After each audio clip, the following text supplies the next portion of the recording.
ইকবালের কাছ থেকে আসলে জানতে চাইবো সেখানকার অ্যাটমসফিয়ারটা কেমন দেখছেন। আর্জেন্টিনার ফ্যান বেজরা কিন্তু হচ্ছে বিশ্বের সেরা ফ্যান।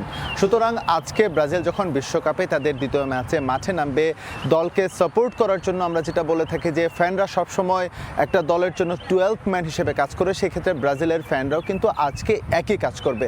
তবে তাদের মধ্যে যেমন উচ্ছ্বাস রয়েছে ঠিক একই সঙ্গে উৎকণ্ঠাও কিন্তু রয়েছে, কারণ ব্রাজিল মরক্কোর সঙ্গে যেভাবে শুরু করেছে, এই ম্যাচটা হাইতির সঙ্গে যদি ব্রাজিল বড় ব্যবধানে জয়লাভ না করে তাহলে নকআউট পর্বে গেলে ব্রাজিলের বেশ কিছু সমস্যা হয়ে যেতে পারে। সেটি কেমন বলে নিচ্ছি, ব্রাজিল যদি গ্রুপ সি থেকে তৃতীয় কোনোভাবে যদি 3 নম্বর পজিশন হয়ে যায়, সেক্ষেত্রে এবারে বিশ্বকাপের যে নিয়ম রয়েছে 8টা গ্রুপ থেকে টপ 8 টিম, 12 গ্রুপের মধ্য থেকে 8টা টিমের যে টপ 8 টিম গ্রুপের, তারা কিন্তু নকআউট পর্বে যাবে। ব্রাজিল তৃতীয় হয়ে যদি নকআউট পর্বে যায়, সেক্ষেত্রে নকআউট পর্বেই তাদের সামলাতে হতে পারে ফ্রান্স অথবা জার্মানিকে। সুতরাং এটা ব্রাজিলের জন্য এই মুহূর্তে ব্রাজিল যে ফুটবল খেলছে, এটা ব্রাজিলের জন্য খুব শঙ্কার একটা কারণ হয়ে যায়। সুতরাং ব্রাজিলকে আজকে এই ম্যাচটা জিততেই হবে।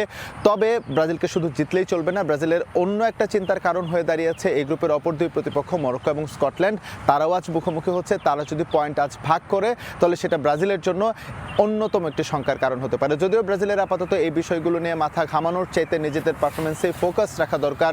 আমরা যেমনটা দেখেছি গেল ম্যাচে নেইমার ডাগআউটে ছিলেন, এই ম্যাচে কিন্তু নেইমারকে ডাগআউটেও রাখা হচ্ছে না, অর্থাৎ নেইমারকে নিউ জার্সিতে রেখেই ব্রাজিল দল কিন্তু এই মুহূর্তে ফিলাডেলফিয়া চলে গিয়েছে। সেখানেই তারা হচ্ছে এই ম্যাচে হাইতির বিপক্ষে মুখোমুখি হবে।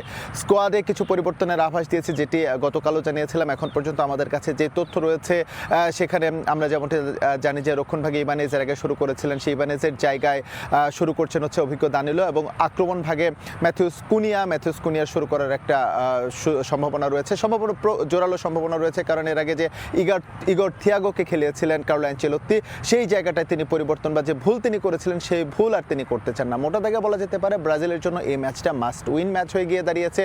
একই সঙ্গে ব্রাজিলের শুধু মাস্ট উইন না, সেটা হচ্ছে যে পরবর্তী রাউন্ডের চিন্তা ভাবনা করে ব্রাজিলকে নিঃসন্দেহে এই ম্যাচে ভালো খেলতে হবে, এবং বিশ্বকাপে হচ্ছে আসলে এই দলটা কতটুকু যাবে সেটা এই ম্যাচের উপর অনেকটাই নির্ভর করছে।